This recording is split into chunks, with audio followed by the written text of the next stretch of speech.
ഓം ശാന്തി.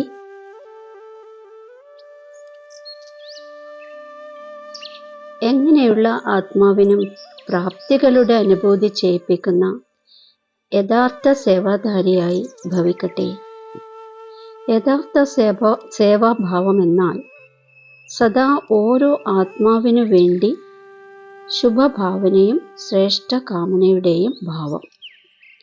സേവാഭാവം എന്നാൽ ഓരോ ആത്മാവിനും തൻ്റെ ഭാവന അനുസരിച്ച് ഫലം നൽകുക. സേവ എന്നാൽ എങ്ങനെയുള്ള ആത്മാവിനും പ്രാപ്തിയുടെ ഫലം അനുഭവം ചെയ്യിപ്പിക്കുക. ആ തരത്തിലുള്ള സേവനത്തിൽ തപസ്യയും ഒരുമിച്ചുണ്ട്.